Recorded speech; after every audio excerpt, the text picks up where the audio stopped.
Namaste Narasimhaya Prahalada Ladine Hiranna Kasipur Bhaksha Silatanka Nakalaye Namaste Narasimhaya Prahalada Ladadaini Hiranna Kasipur Bhaksha Silatanka Nakalaye Namaste Narasimhaya Prahalada Ladadaini Hiranya Kasipur Bhaksha Silatanka Nakalaye.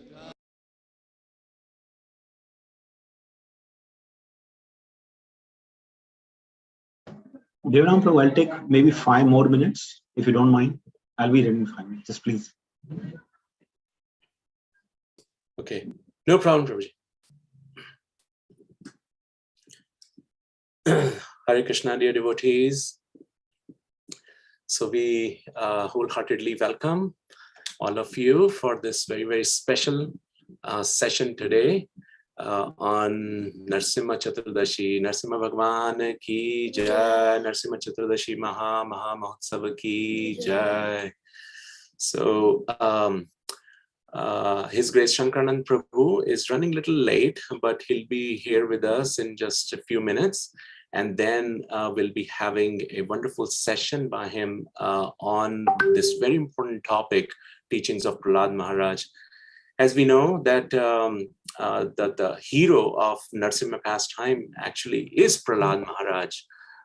So it's so relevant, it's so important, so nice to meditate on Prahalad Maharaj on this auspicious day, especially on the teachings of Prahalad Maharaj.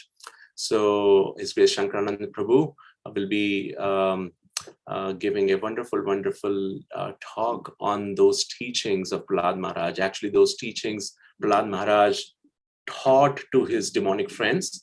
So he'll be talking on that.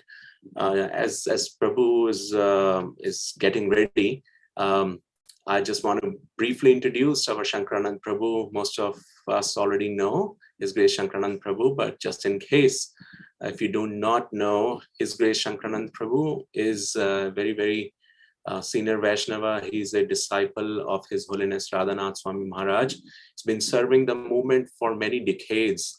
He joined Chopati Ashram in early 90s, and he's been serving in various capacities, you know, in so many different centers, and especially in Chopati in Mumbai. Prabhu's been, he had served over there, and then he was in New Vrindavan for almost 10 years. And he was a congregational director over there, you know, did a lot of preaching, services, festivals.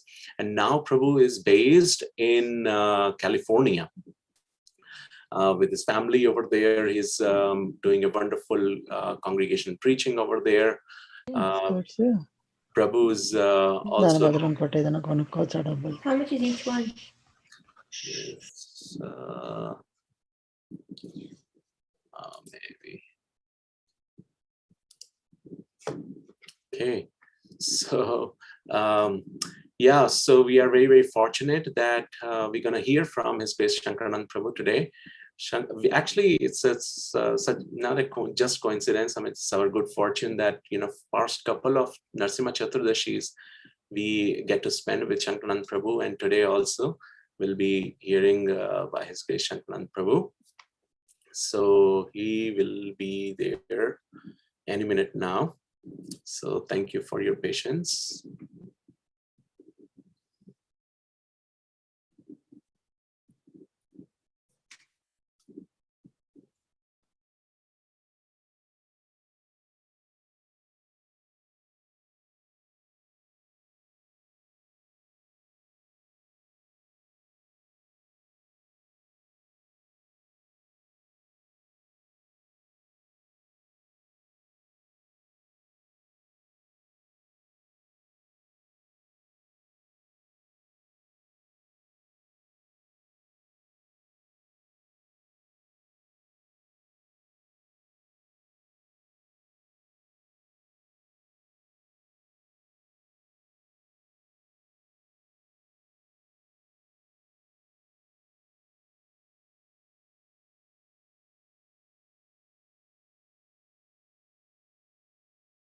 Esabadrita Narahari Rupa Jaya Jagadisha Hari Jaya Jagadisha Hari Jaya Jagadisha Hari.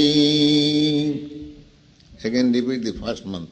Namaste Narasimhaya Prahalada Hiranya Kasipurvaksha Silatanka Nakhalai Ito Nisingha Parato Nisingha Jato Jato Jami Tato Nisingha Bahir Nisingho Hriday Nisingha Nisinghamadhim Saranam Prabhate Tabakara Kamala Varena Kama Singham Dalita Hirana Kashipu Tana Vingam Kesavadrita Narahari Rupa Jaya Jagadisha Hari Jaya Jagadisha Hari Jaya Jagadisha Hari. Okay, so looks like our dear respected Shankarananda Prabhu is here with us. So we are very, very grateful, Prabhuji. I know that you are in India and still you're making time for us and giving us your association. I was just saying that, it's our good fortune in Narasimha Dev's arrangement. Like we've been getting to spend Narasimha Chaturdashi with you for last couple of years, actually, if you remember. Yes, absolutely. So once again, we are very, very grateful. And without any further ado, over to you, Prabhuji. So, thank you very much, Divanam Prabhu and all the devotees from Richmond, Virginia. Actually, I had to suddenly come to India because my brother passed away on Wednesday. Oh. So, I would request all of you to please pray for the departed soul to Lord Narasimha. That he may get the blessings of all of you to continue his journey of trying to take shelter of Krishna's lotus feet. So we'll just start with Mangalacharan and we get started. So probably go on till 10:30, right? Oh, 11:30, right? 30 here, yes, Prabhuji. Sure. Om Jnanatimirandasya Jnananjanachalakaya Chakshuranmritam Jena Tasmai Shri Gurave Namah. Shri Chaitanya Manobhishtam Sthapitam Yena Bhutale Swayam Rupa Kadamahyam Dharati Swapadantikam Vandeham Shri Guru Shri Yuta Padakamalam Shri Gurun Vaishnavamishcha Shri Rupam Sagrajatam Sahagana Raghunathanvitam Tam Sajivam Sadvaitam Savadhutam Parijana Sahitam Krishna Chaitanya Devam Shri Radha Krishna Pada Sahagana Lalitam Shri Vishakhan Vidamischa He Krishna Karuna Sindhu Dinabandhu Jagatkate Gopesh Gopika Kanta Radha Kanta Namostute Tapta Kanchana Gaurangi Radhe Vrindavaneshwari Vrishabhanu Sute Devi Pranamami Haripriye Vancha Kalpatarubhyascha Kripa Sindhubhya Evacha Patitanam Pavanebhyo Vaishnavebhyo Namo Namah. Shri Krishna Chaitanya Prabhu Nityananda Shri Advaita Gadadhar Shrivasadi Gaura Bhakta Vrinda Hare Krishna Krishna Krishna Hare Hare Hare Rama Rama Rama Hare Hare. Hare Krishna. So today is a very auspicious appearance day of Lord Narasimha. Actually, in India, it is tomorrow, but in US, we have today, Narasimha Chaturdashi. So, Lord Narasimha is considered one of the most merciful form of the Lord. Shri Chaitanya Mahaprabhu, in his tour to South India, when he visited the temple of Lord Narasimha in Simhachalam, he offered this beautiful prayer. He offered this prayer, which actually indicates how Lord Narasimha, although being very ferocious, is always very kind and loving to his devotees. Ugropi anugra evayam swabhaktanam narakeshari keshari eva sapotana annesham ugravit. Ugro api. Ugra means very ferocious. So, although Ugro api means he is although very ferocious, anugra evayam. Now, this word anugra is used in the sense of mercy or compassion. Ugra means being ferocious and anugra means being compassionate. So, although Lord Narasimha is Ugra, a very fierce form of the Lord, Anugra, Ugropi Anugra Evayam, but he is very merciful, Swabhaktana, to his own devotees, Narakeshari. The Lord Narasimha is also known as Narakeshari. Nara means human being and Keshari means lion. So, Ugropi Anugra Evayam, Swabhaktana, Narakeshari, Keshari Iva Swapotana, just like a lion to his own children. Swapotana means his own children. He is always very kind. Annesha Ugra Vikrama. But for others, he exhibits his Ugra Vikrama, his strength and his fearsome form. See the lions, when he sees his cub, just licking and showing so much affection. But if anyone else comes, the lion is so ferocious. So similarly, Lord Narasimha, he is very, very fearsome to demons like Hiranyakashipu, but he's very kind and compassionate, very loving to his devotees like Prahalad. And on this auspicious day, I was thinking it will be most appropriate. We have been discussing the pastimes of Lord Narasimha, practically, whenever the incidents of Prahalad Maharaj come, the pastime of Lord Narasimha does comes up. But besides that, there are so many glories of Lord Narasimha hidden in the Vedas, spread all over the Vedas and Puranas. So, in the Vedas, there is one particular stotra, which is called Rinamochana Stotra. More precisely, it's called Narasimha Rinamochana Stotra. So, I was thinking this will be actually very appropriate to discuss this particular stotra on this particular day. Because, you see, in this world, we are always indebted. We always are rini to so many living entities. Like Bhagavatam especially mentions 5 kinds of rinas. Deva, Rishi, Bhutabda, Nranam, Pitrinam. So, there are 5 kinds of rina every human being has. What are those 5 kinds of rina? Deva. First is Deva. Deva means demigods. We are indebted to demigods. Deva, Rishi, we are indebted to the Rishis or great sages in this world. Bhuta means, Bhutapta means all the living entities and our relatives.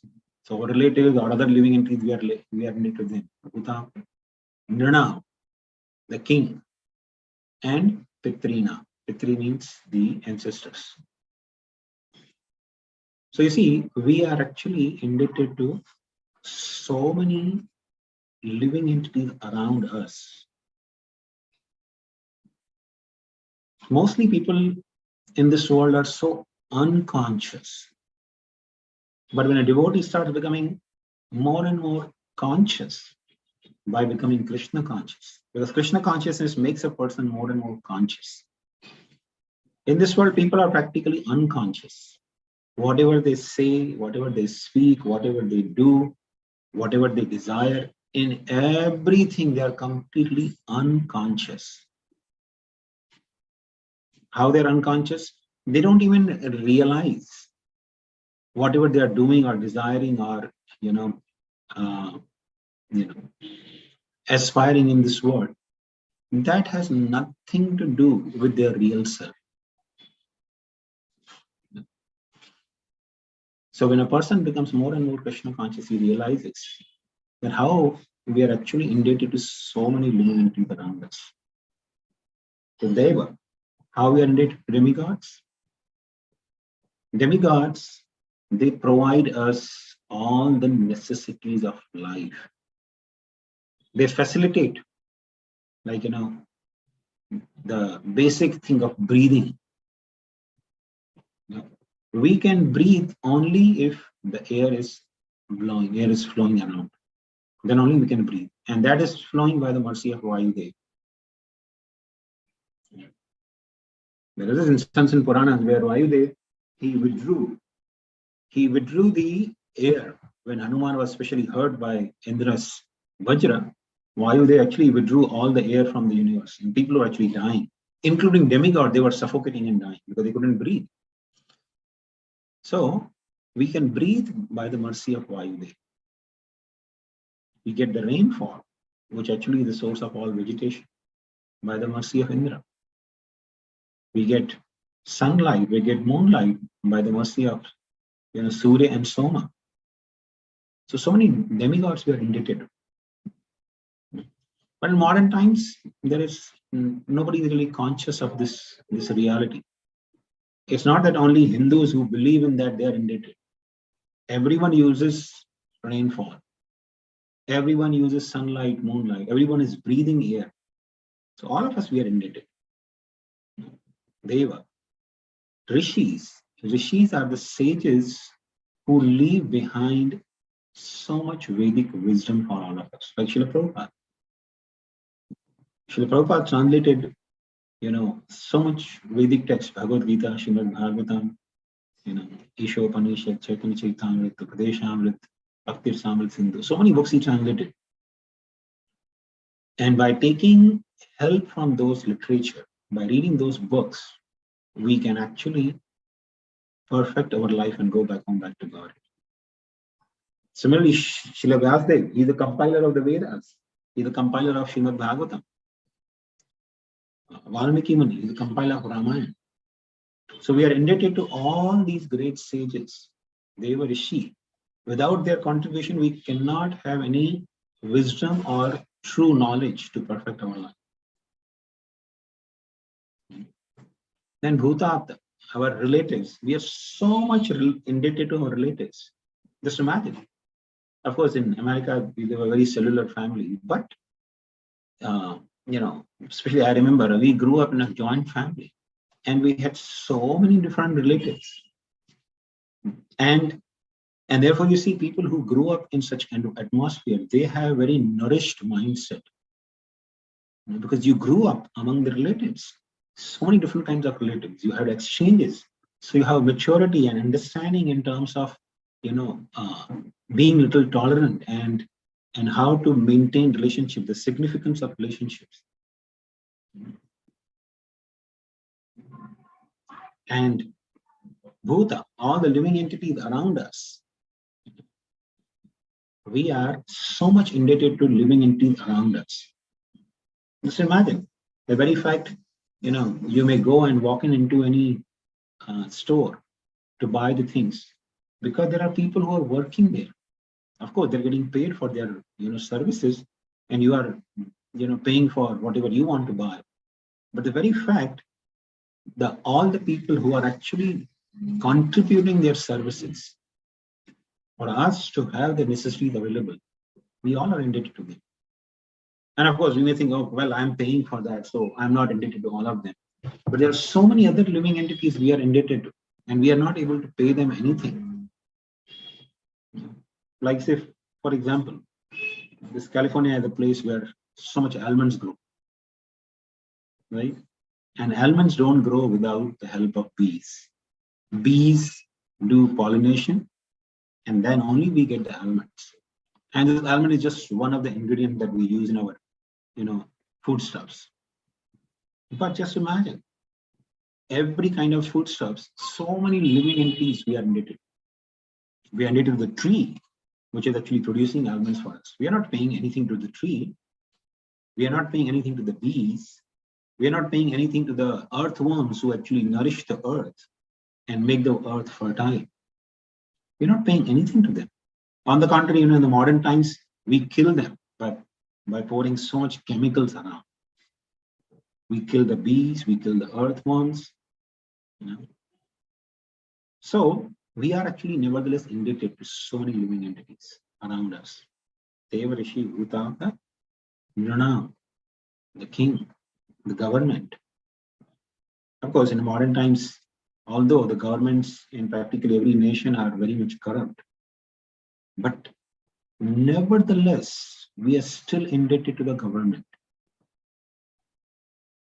Just imagine what it really takes to arrange all the basic necessities of life for everyone.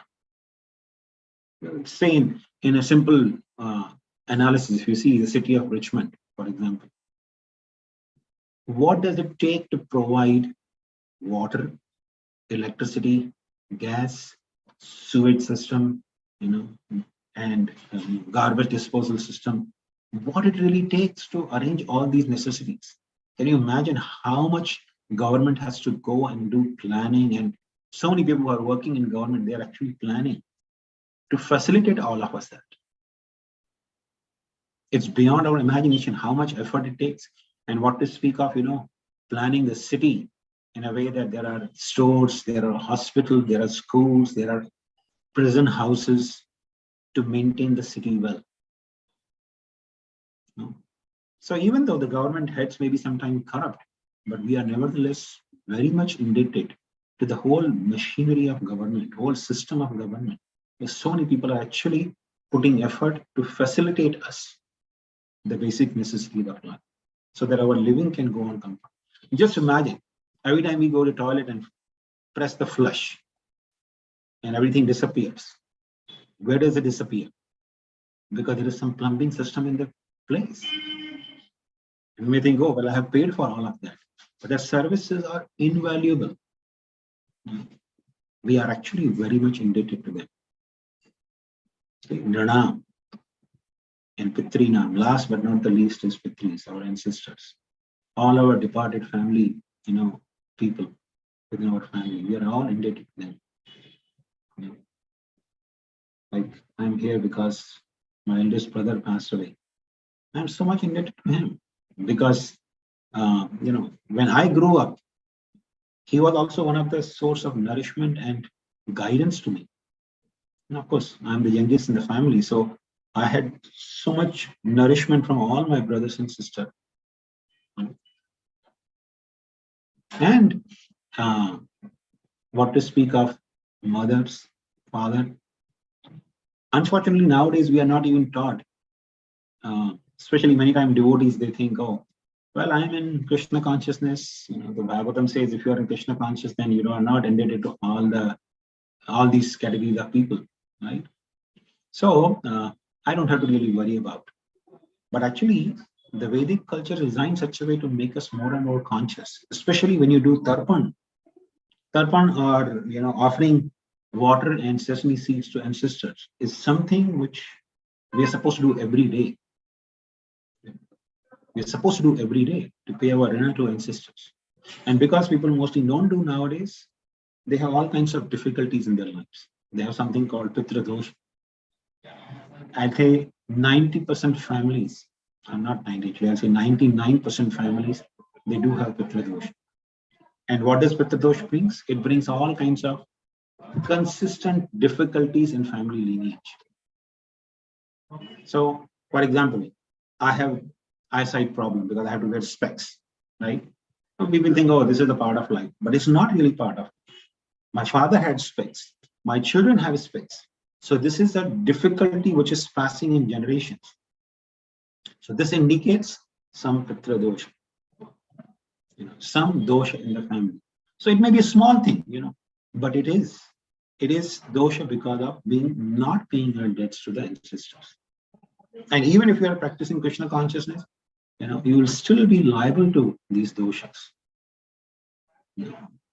So actually, since the time I learned this process of offering sesame seed and water to our ancestors, it was so enlivening. It makes you more conscious, because the process is, you're not only offering to your father and mother or your grandfather, grandmother who passed away in this life. It says, like say for example, it'll say, Mama Sarva Janameshu Pitraha, Tripyatan. He'll say, I'm offering this water and sesame seeds to all the fathers in my all previous lives and this life also. So you see, this life is not all in all. In every life we have father, in every life we have mother. In every life we have a husband or wife, every life we have children, every life we have brothers, sisters, in-laws, so many relatives we have. So the whole comprehensive, process of offering this water and sesame seed to our ancestors, it actually makes you more and more conscious that this life is only an insignificant aspect of all the lives that I go on living eternally since time immemorial. It makes you more conscious.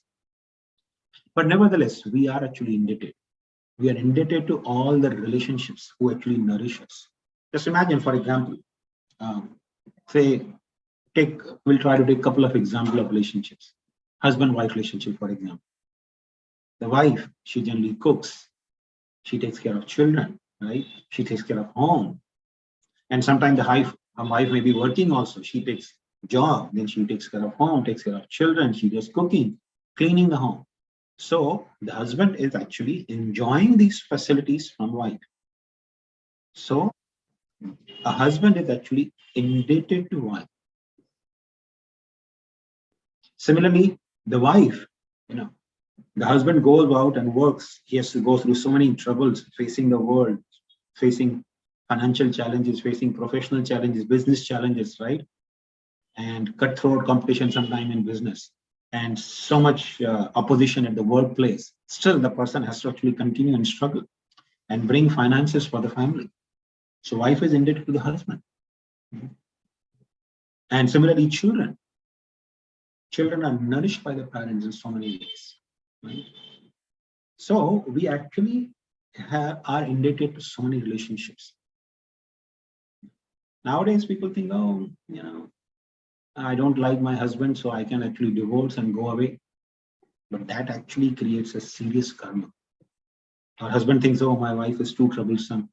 Let me walk away from her. That creates such serious karma in life, because you are running away from your indebtedness. You're not fulfill your responsibility in life. So we are actually indebted to so many relationships. And all these are called rina. As long as we have even a trace of rina, any tiny rina left, we'll be forced to continue in the cycle of birth and death. But this stotram, which has actually 9 stanzas in total from the Vedas, this is actually indicating how, taking shelter of Lord Narasimhadev, one becomes free from all the rinas. So I'll just quickly share the screen and we'll go through one by one verses of all these 9 verses of Rina Mochana Stotram. Okay.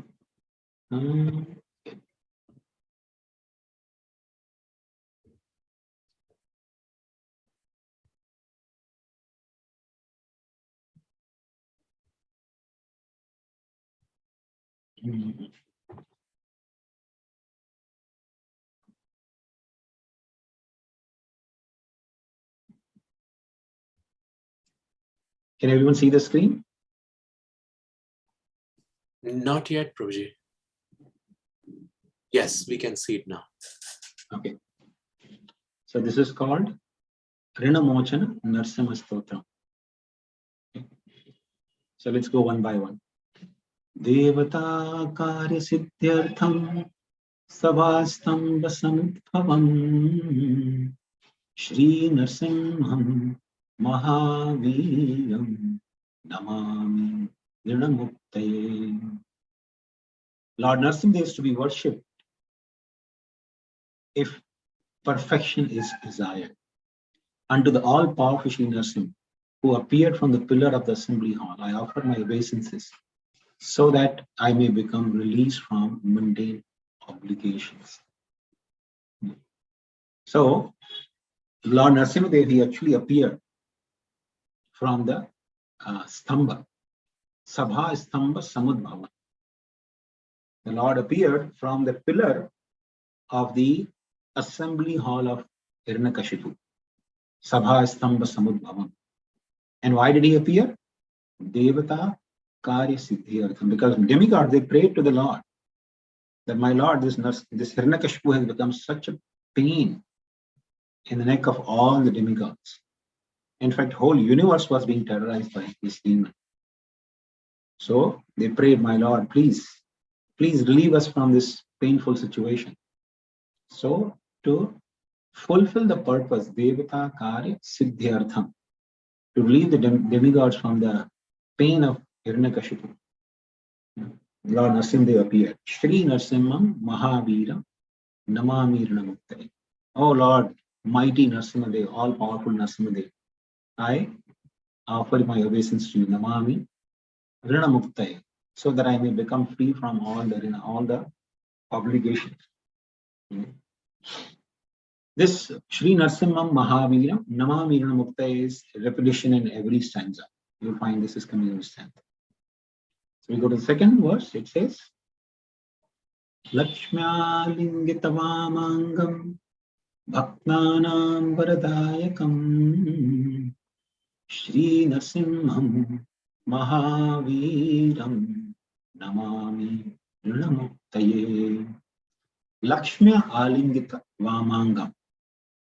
Vamangam. Vama means left and Anga means limb. So wife is generally called Vamangi because she's supposed to be sitting on the left side of her husband. Actually, again, see, in our culture, it is every sambodhan, every addressing that we do has a significant meaning. Wife is generally called Vamangi. Vamangi means Vama Angi, who is situated on the left side of her husband. So wife, who generally is situated on the left side of the husband, gets all the protection from the husband. But the wife who's always, by default goes and sits right of her husband, becomes eventually deprived of that protection. So you'll see, whenever you see the divine couples like Radha Krishna, Radharani is always on the left side of Krishna. Sita Devi is always on the left side of Lord Ramachandra. Shiv Parvati, Mata Parvati is always on the left side of Lord Shiva. So the wife is actually called Vamangi. She is always situated on the left side of her husband. So Lakshmya Alingita Vamangam. Lord Narsimha Dev is embracing Lakshmi Devi on the left side of his hand. So you see, Lakshmi is originally situated on the left thigh of Lord Narsimha Dev and he's embracing her.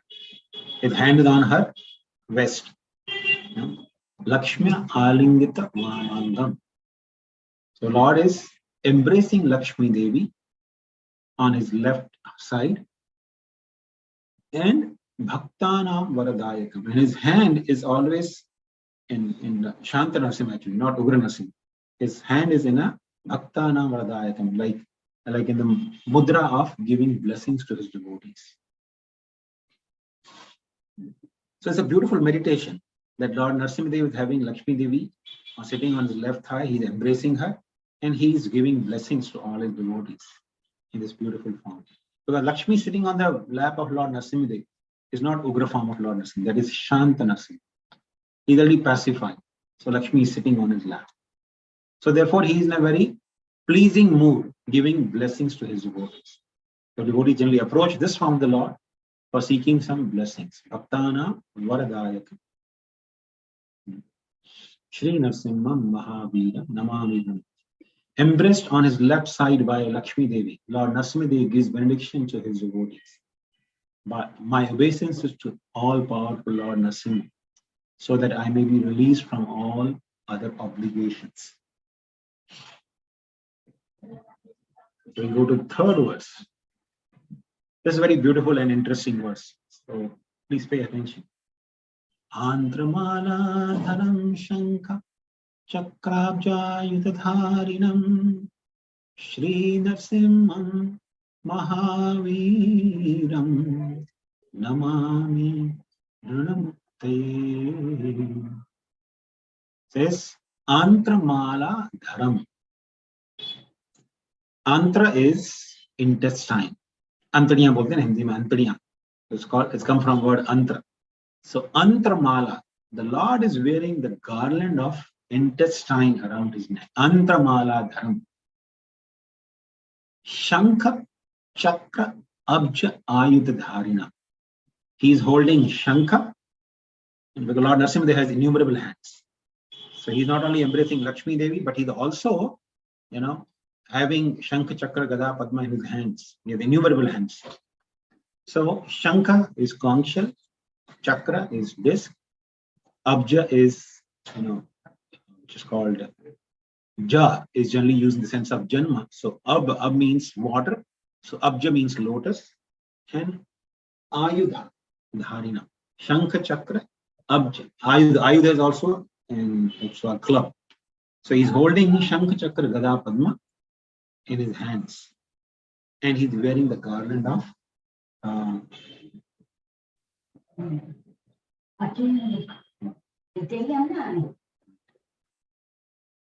1 second.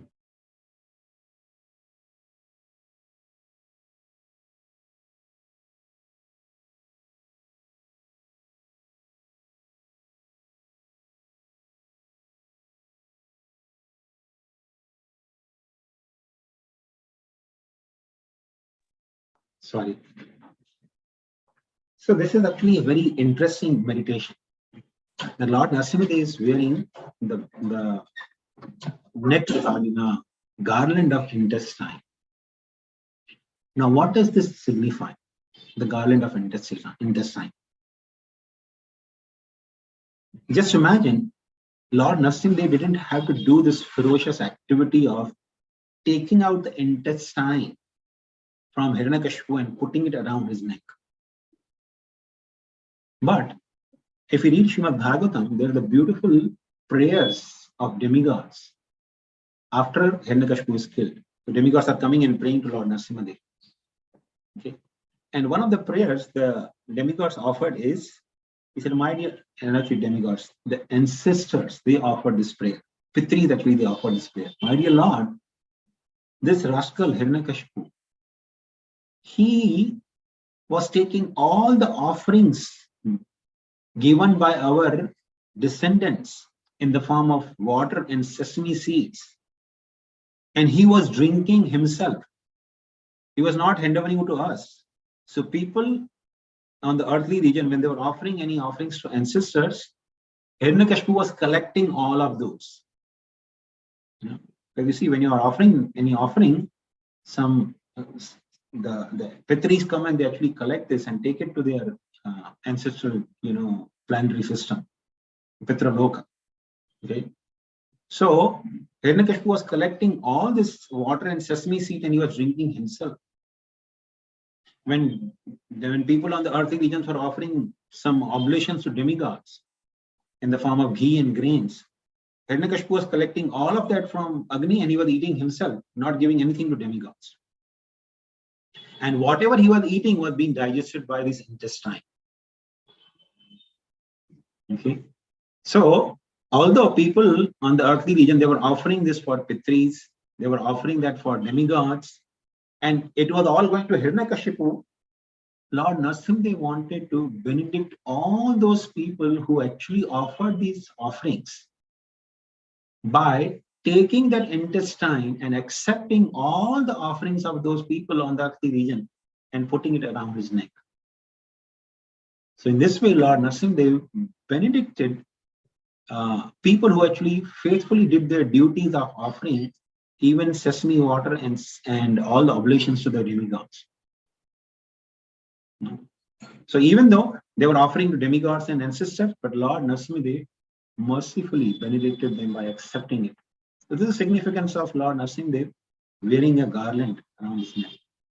So this actually gives a very important lesson to all of us, that if a person is sincerely performing his duties in Krishna consciousness, and even if we know sometimes the governments are corrupt, why should I pay tax? The devotee sometimes may think, oh, why should I pay tax? The government are so corrupt, I shouldn't be paying any taxes, because they are misusing all the money. Or, sometimes we think, oh, the money is being sometimes misused in this temple. The temple management is not doing a good job, so why should I pay donations? We don't have to worry. Even if sometimes governments become corrupt, or even sometimes the administration is poor, and some people are actually misappropriating money. No, for sure, Lord Narasimha can retrieve all those offerings. If it's done by sincere heart from the devotees, Lord Narasimha will retrieve all of them from the corrupt government, from sometimes even the corrupt administration, wherever you're in temple or whatever may be. Lord Narasimha will retrieve everything. So we don't have to worry. We should just continue offering our services. Of course, that doesn't mean that the administration is free from the liability. We should be actually trying to be very meticulous in our administration, especially when it comes to temple administration. We should be actually very, very careful that all the devotees who are actually putting their hard-earned money and efforts to build up the community, we should very diligently and carefully try to spend everything for the pleasure of the Lord, so that the whole community gets wonderful blessings. But even if sometime we hear otherwise, if we are sincerely making offering, Lord Narasimha will retrieve. He can retrieve in every possible way. So this verse is actually a beautiful lesson that devotee doesn't have to really worry. Even if we are, I remember actually there's one devotee, he used to live in Bay Area, but now he moved to South Korea. And he is, apparently in the eyes of everyone, he's like a neophyte devotee. But I see he does every duty of his so meticulously. And of course, he has genuine devotion for the Lord. But he does every duty so meticulously. And he was one time sharing that, I have to, he was in a very high position in his company, very high position. He said, Prabhu, sometimes devotees approach me that, please, you are in such a high position that why don't you refer me and give me a job? He said, but I see, I did this with devotee and I got him a good job in the company. And he started showing attitude to everyone in the company. He was thinking that because I'm on his side, I'm on such a high position. So therefore, he started showing attitude to everyone in the company. That I don't have to really, show up in time or, punch card and all these things to the IT company. But still he said, I was expecting that he would be actually like a Vaishnava, he would be behaving like a devotee and be very punctual in his services and timings. And he said, I was very disappointed by that. I was thinking the devotee should be more careful in putting up his image in the society in an appropriate way. And people think he's a neophyte devotee. Sometimes, people used to come and tell me, oh, this person is so materialistic, But he had such genuine devotion. He was so particular about his services as well. So, this is actually one of the very important aspects of devotee's life. We should be very particular and meticulous in our services. Whether it's service in the temple or services at the home, services to our relatives and friends, or services in our professional circles. We should be offering our services very carefully and meticulously. And that's what actually attracts even ordinary people to Krishna consciousness. When they see, oh, this person is so amazing, I want to be like him or her. So they naturally get attracted, because if a person is devotee, and they want to be like him, Krishna takes their prayers or aspirations very seriously.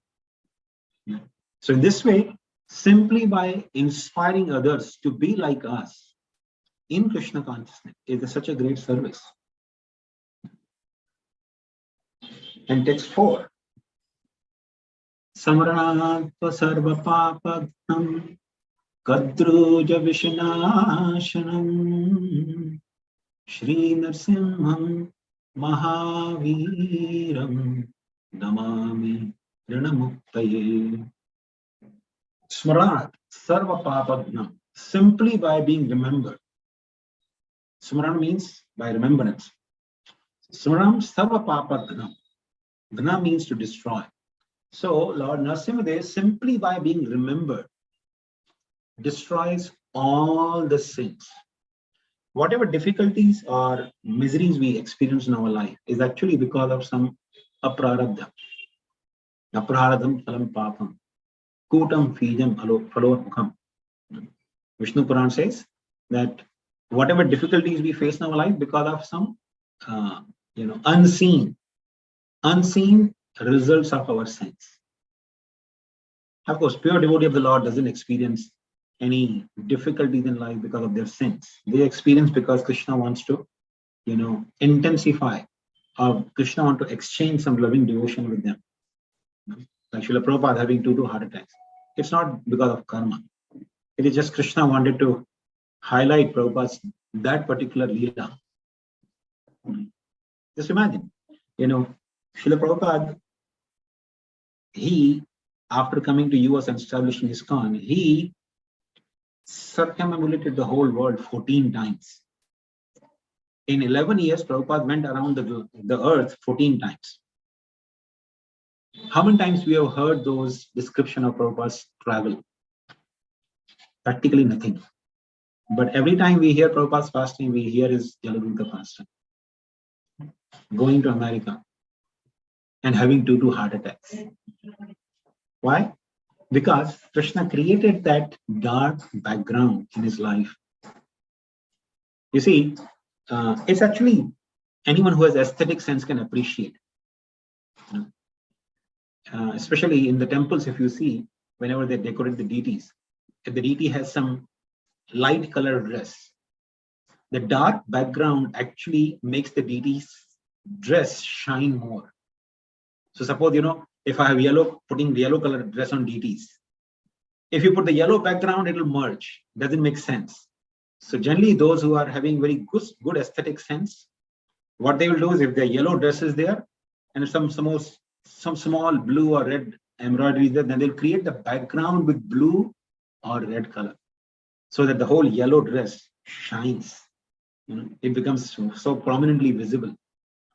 So similarly, Srila Prabhupada's life, is such a brilliantly effulgent, lives in Krishna consciousness. So when there's a dark background of miseries, apparent miseries, of having two heart attacks, having seasickness on Jaladut, that creates such a beautiful background which illuminates the life of a Vaishnava. And that's not only true for Prabhupada. Any sincere devotee, who's practicing sincerely Krishna consciousness, then Krishna sometimes creates distress or difficulty in the life of the devotee to simply illuminate and glorify the life of the devotee. So, the remembrance of Lord Narasimhadev is capable of destroying all the sins. And when the devotees who are sincerely practicing Krishna consciousness, if they sometimes experience distress, we should know it's not because of some papa. Krishna is creating some beautiful background in their life, which when others will hear, they will actually feel inspired. Like the Pandavas, they went through so many difficult situations. And when we hear those situations of Pandavas, we feel so delighted, we feel so inspired in Krishna consciousness. And Kadruja Vishanashana. Kadru is one of the wife of Kashyapa Muni. And Kadruja means the sons of Kadru. So Kadru is the mother of all the serpents. the snakes are born from Kadru. And serpents are very envious living entities. They will bite and poison anyone for no reason. The serpents, that's their nature. They're very envious and angry by nature. The serpents are always angry and envious by nature. They can actually kill anyone by their visha, injecting their poison in their body. So, Kadruja Vishanashana. Lord Narasimhadev, when he's remembered, not only destroys all the sins, but he's capable of destroying the poison of Kadru's sons, the serpents. Actually, there's a beautiful verse by Sripad Shankaracharya in this relationship of Visha or poison.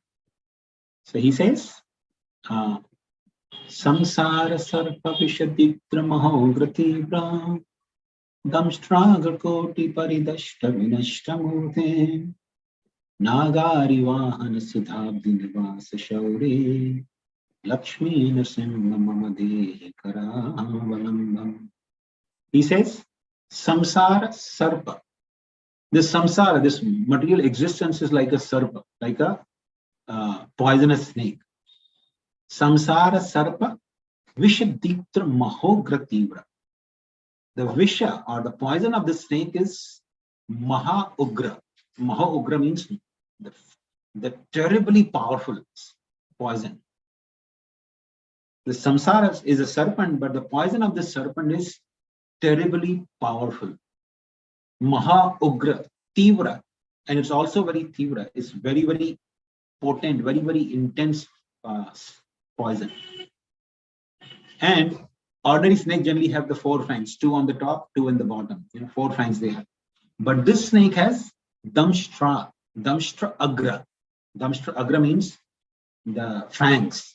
Damshtra means teeth, but agra means the fangs, which have actually extended parts. So they are called damshtragra. Damshtragra koti. This serpent has koti, crores of fangs. Just imagine a snake with only 4 fangs, 2 on the top and 2 in the bottom, can inject so much poison that a person can die. A snake with crores of fangs, how much poison he can inject? Damshtragra koti paridashta. When this snake is biting anyone, what happens? Vinashta murte. Murti means form, our identity as spirit soul. Vinashta murte. A living entity becomes completely destroyed in understanding one's own identity. So, anyone who is bitten by the serpent of samsara becomes so dull-headed that many times, when we used to go to college, I remember in Mumbai, we'll tell student, you are not this body. What is the proof that soul exists? You tell them you are not body, you are spirit soul. What is the proof that soul exists? They are the soul and they are asking you, what is the proof that soul exists?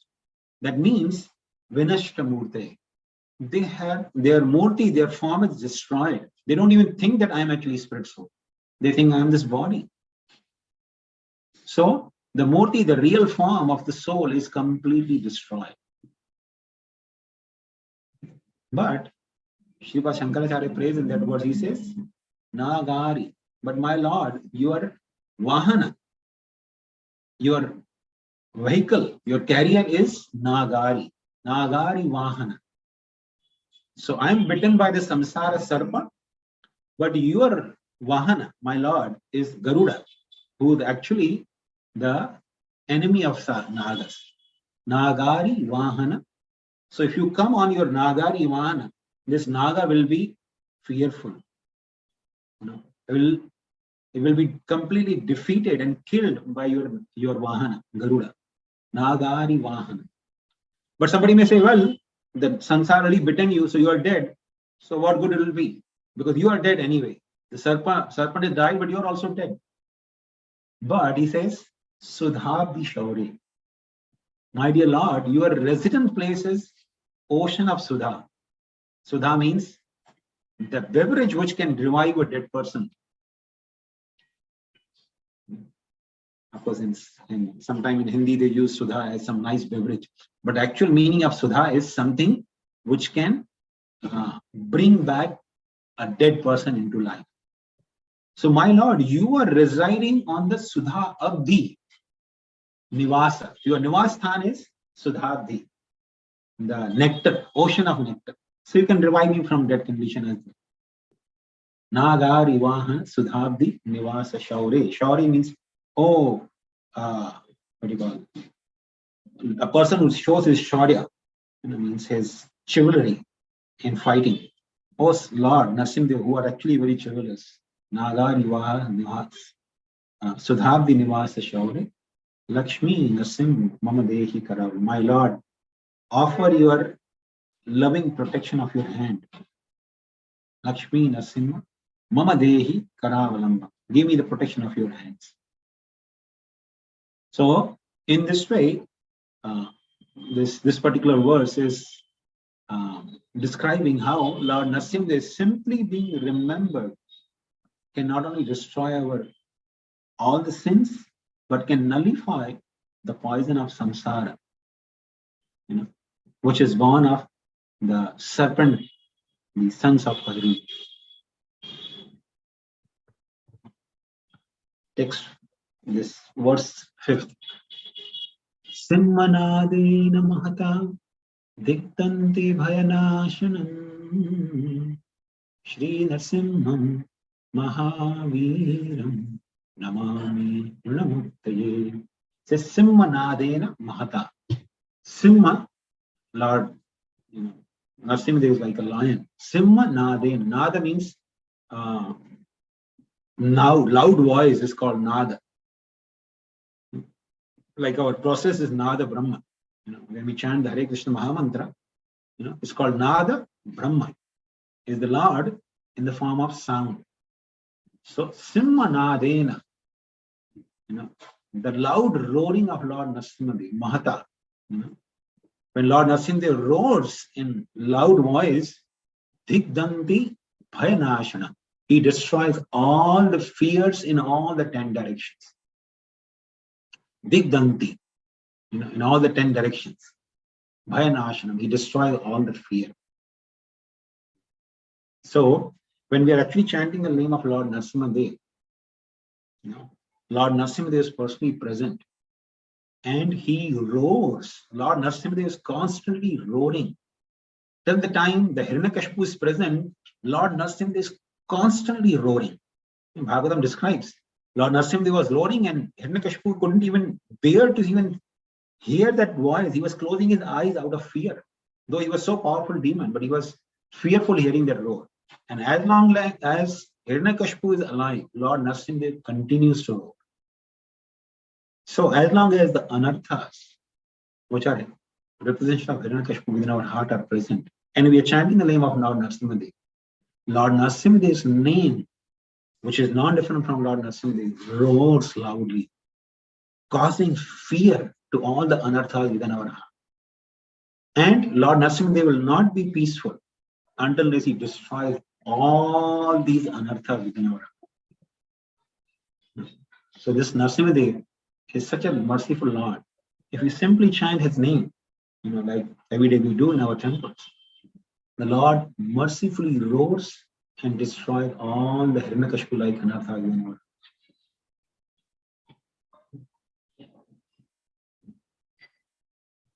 Prahalad Varadam Shirsham Daityeshwara Vidaranam Shri Narasimham Mahaviram Namami Ranamuktaye. So Prahalad Varadam Shirsham. Lord Narasimhadev, he is giving benediction to Prahalad. Prahalad Varadam. And Shri Isham.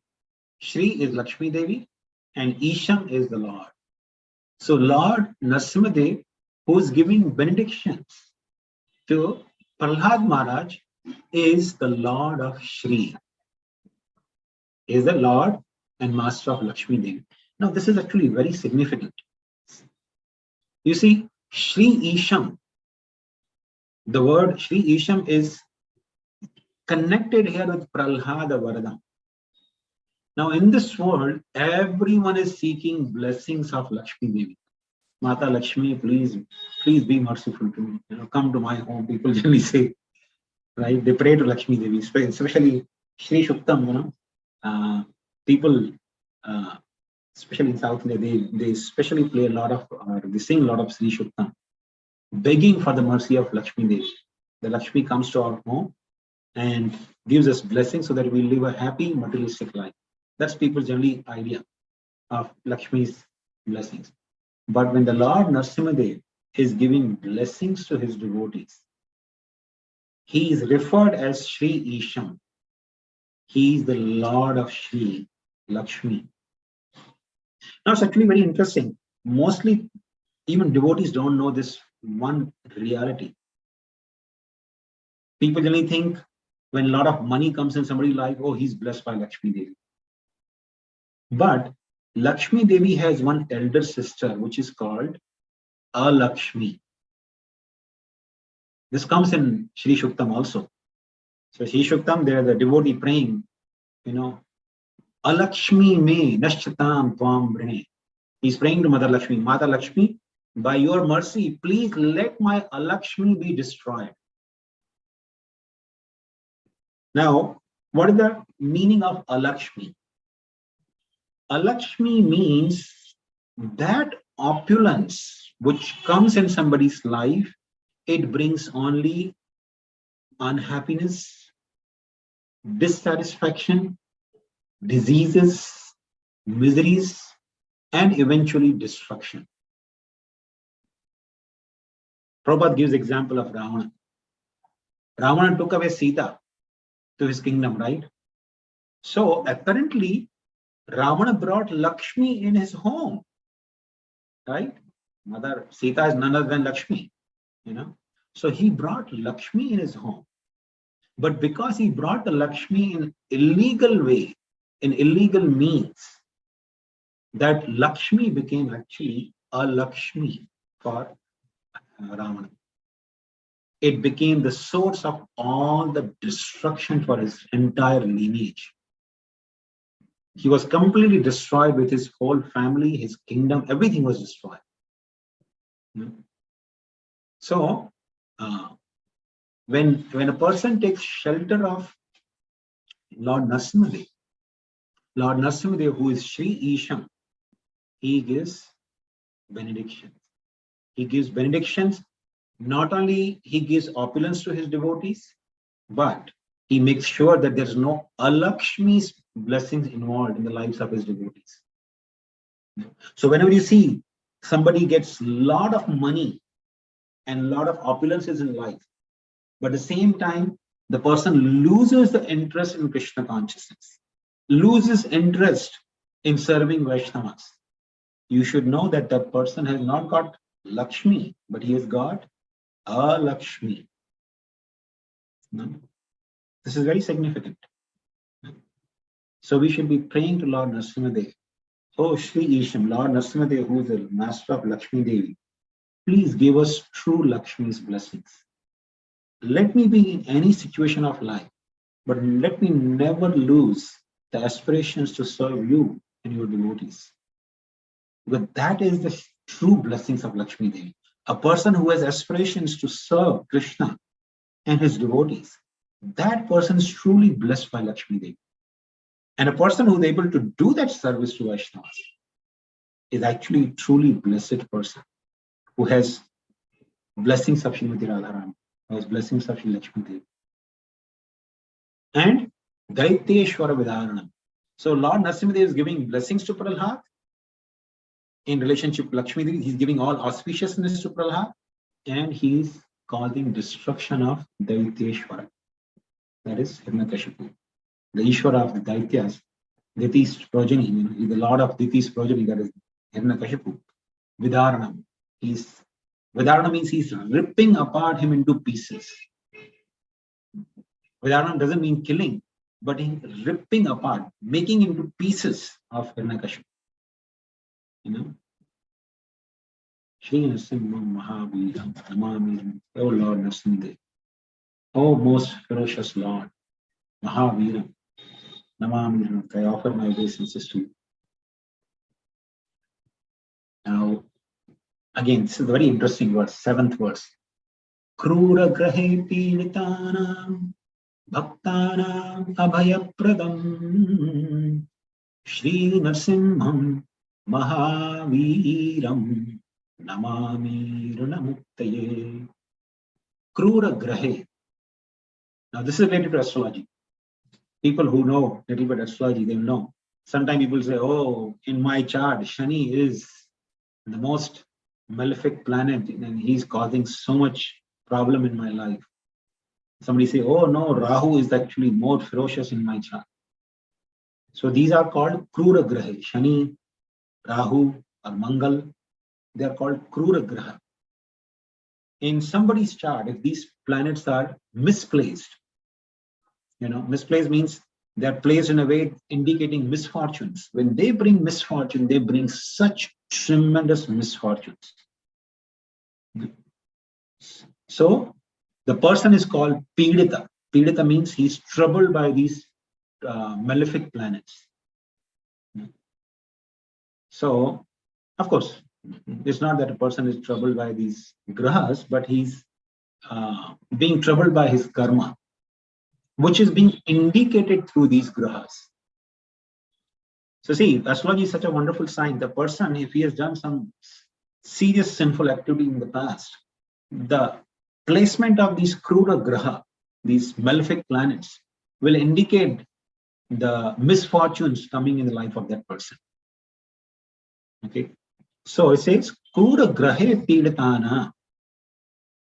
The people who are very much troubled by these Krura Grahe or the inauspicious planets, which is nothing but indication of, again, as we discussed in the previous verses, the effect of one's sins, papa. So, Krura Grahe Piditana Bhaktana. And if the person who is being troubled by these Krura Graha is happened to be a devotee, Abhaya Pradam, Lord Narasimhadev provides complete fearlessness. So, just to give on a lighter note, one person goes to an astrologer and the astrologer sees his chart. He says, oh, Shani in your chart is terribly placed. You're going to have a lot of misfortunes, but what we can do is we can do some puja for you. So give me $2,000 and I will do this puja for you and you will be free from the effect of this, Saturn. He said, $2,000?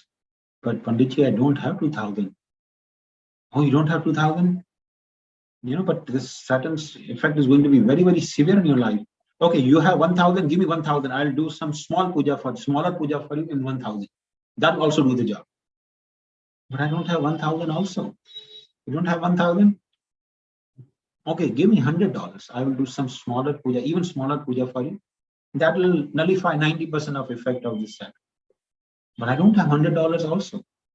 You don't have $100 also? So, okay, how much you have? You have $50? I can do some smaller puja and $50. No, sir, I don't have $50 also. You have $5? No, I don't even have $5. He says, if you don't have $5, what Saturn can do to you? Go. He can't do anything to you anyway. So, the whole idea is, if a person is being troubled by, these Krura Graha, the inauspicious planets, simply by taking shelter of Lord Narasimhadev, Lord Narasimhadev causes complete fearlessness. Lord Narasimhadev is actually capable of eradicating all the simple reactions from the past, which are being indicated by these inauspicious planets in one's birth chart. So there's no need.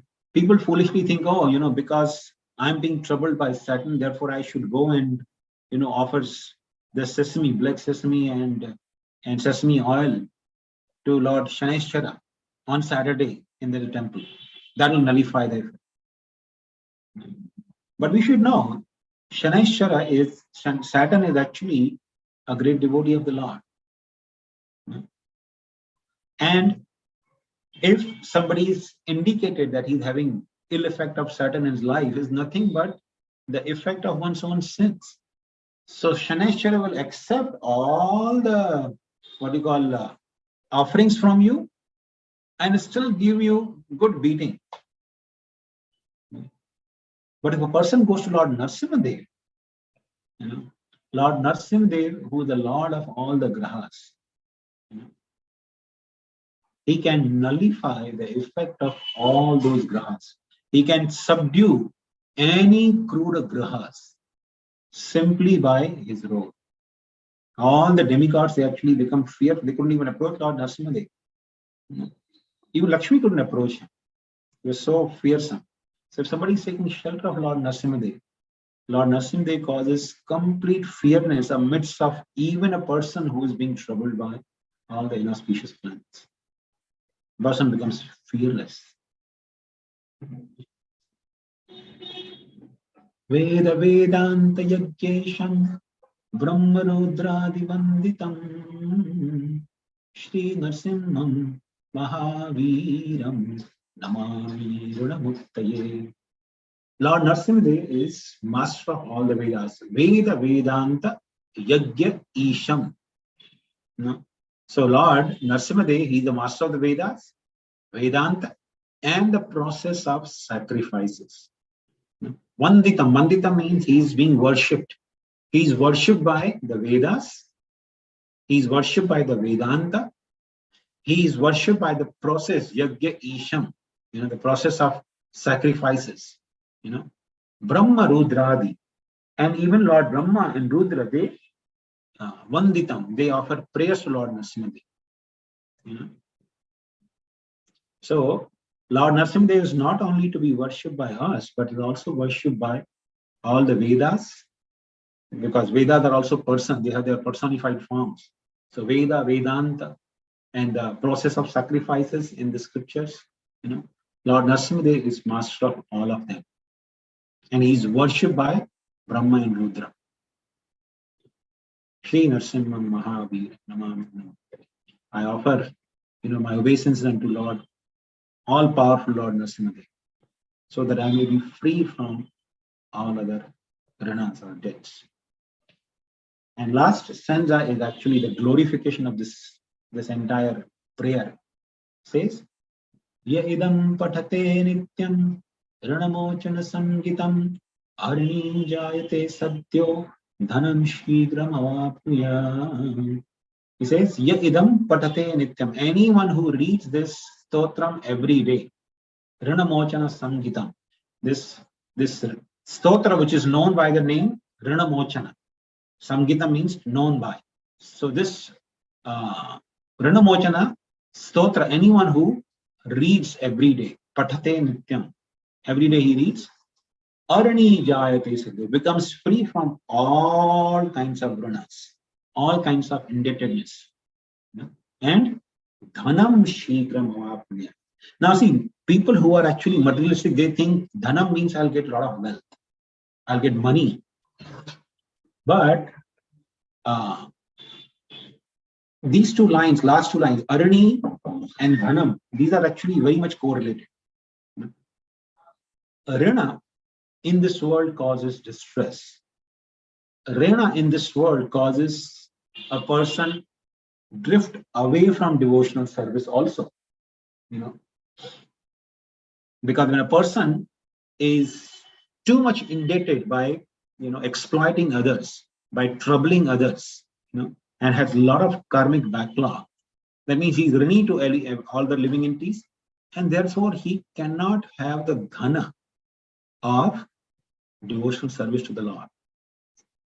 But simply by chanting this stotra, one person becomes arani, free from all the debts, and dhana, he actually accumulates the wealth of devotional service to Lord Narasimhadev. Dhanam shigram avapnyat. He will retain all kinds of riches, in the form of devotional service. So what does people think? Oh, this stotram saying I'll get dhana, but a devotee knows this is talking about devotional service. The wealth of pure devotional service I will attain by chanting this Namo. So this is actually a beautiful mantras given in the Vedas. People who are, caught up in too much material debt also, if you have too many, debts, you can chant this stotram, it will also free you from those debts. But more than that, it will really free us from all the debts of karma, all the debts of sinful reactions. And it will give us the immense wealth of devotion unto the feet of Lord Narasimha. I think we'll stop here. If anyone has any questions, you may ask now.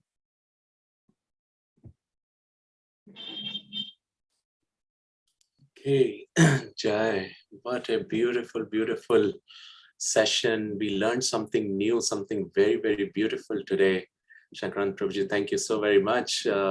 This Rin Mochan Narasimha Sotram, I mean, I personally heard it for the first time. It is so, so beautiful, so many beautiful meditations. And very, very grateful.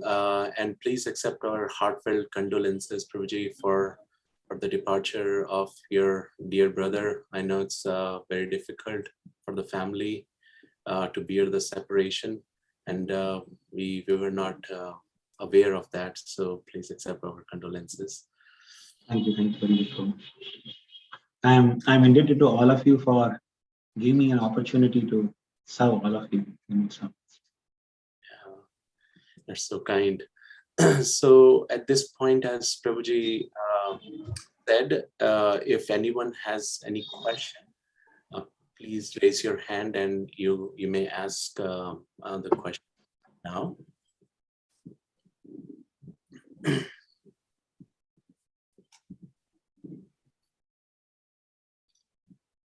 Okay, so it doesn't look like anyone like. So I would like to request you if you can say a few words. I mean, of course, Narasimha Chaturdashi is today here in United States. So what's the best way to spend all our day? Some of the activities, prayers, meditation, if you can kindly recommend, Prabhuji. I mean, it's just the beginning. I mean, it's noon time here, but still we have almost all day. Sure. So actually, since it is also holiday there, Saturday there, right? Everybody has holidays. So Srila Prabhupada actually recommended that on such festival days, if possible, we can chant extra rounds. Mm-hmm. So if you already finished 16 rounds, you can try to chant some more, maybe 20, 25, whatever you can. And then if you get tired by chanting, then you can read some pastimes. If you get tired by reading some pastimes of Lord Narasimha from Bhagavatam, then you can start doing kirtan. And when you get tired by doing kirtan, you can again go back to chanting. So the mixture of these three activities, chanting, reading, kirtan. Chanting, reading, kirtan, you do the mix and match. Prabhupada said, this is how you can spend the whole day of the festivals.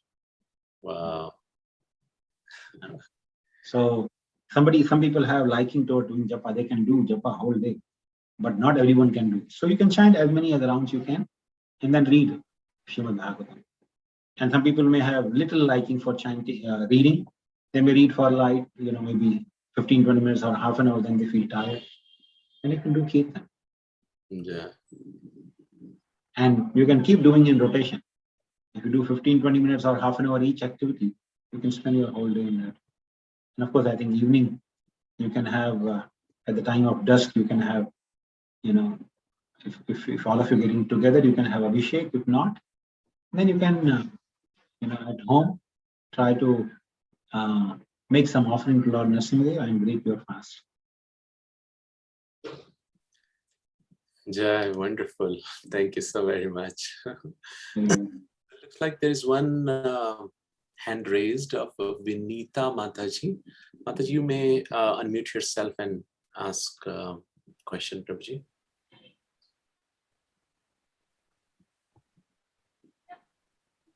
Go ahead, Mataji.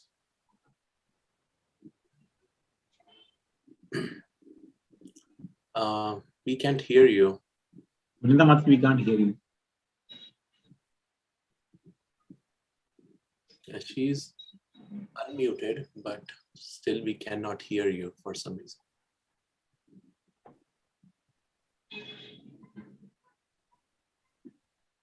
Yeah, looks like there's some issue, Mataji. If you would like, you can put your question or comment on the chat.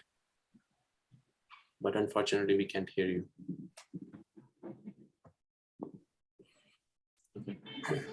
Anyone else wants to share something or ask any question? Please feel free to do so. Okay. I think since there are more questions. This is Shankarananda. So nice to see you, Prabhu. Thank you so much. Prabhuji, as Divina Prabhuji mentioned, very sorry to hear. Please accept our humble condolences. And Lord Nasham, there will be a lot of strength and energy to all of your family members in this tough situation. Very sorry to hear. Thank you so much. And in spite of that, you are giving the class, and it's very appreciable, Prabhuji. Thank you so much. Thank you. Yeah, so Mataji actually asked about the prayers. So I did notice the link when Prabhuji was sharing. Actually, that's a very, very beautiful website.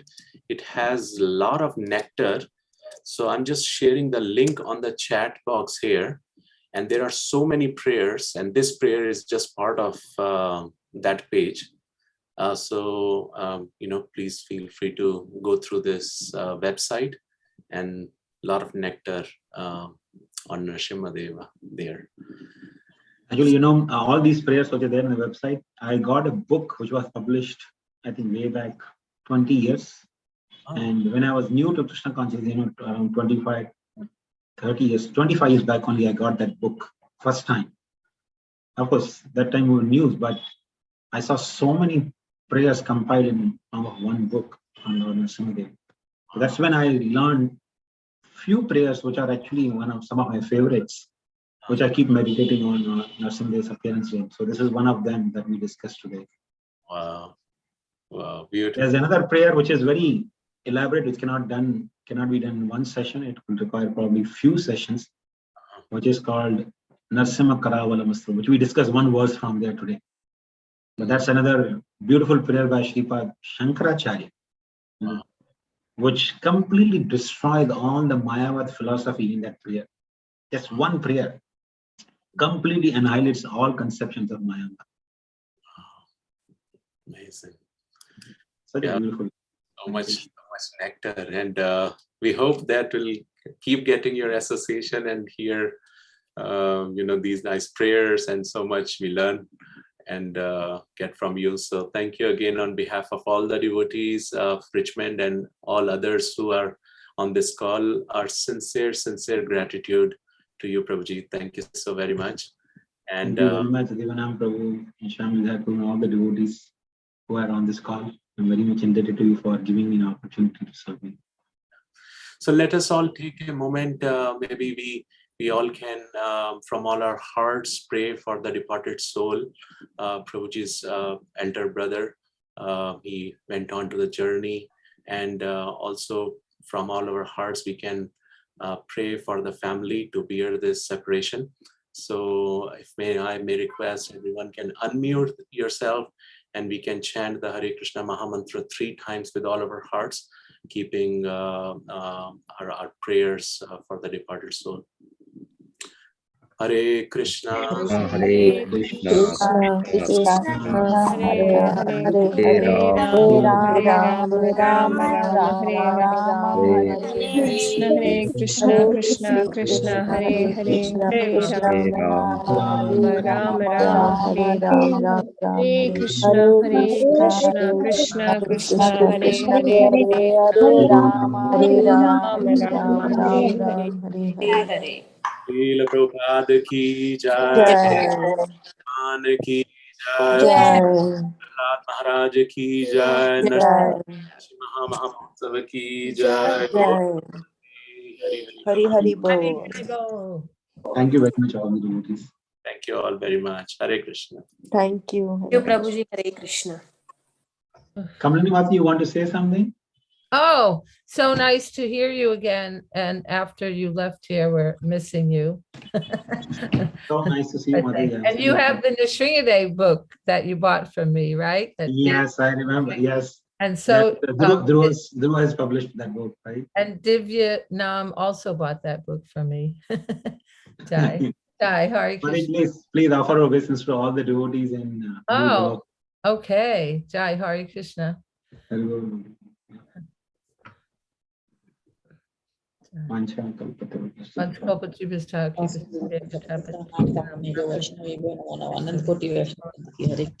you, Prabhuji. Thank you. Yes, thank you. Thank you. So, Devanam, I'll take your leave because I have to take care of a few things here. Thank you. Sure, Prabhuji. Thank you, Prabhuji.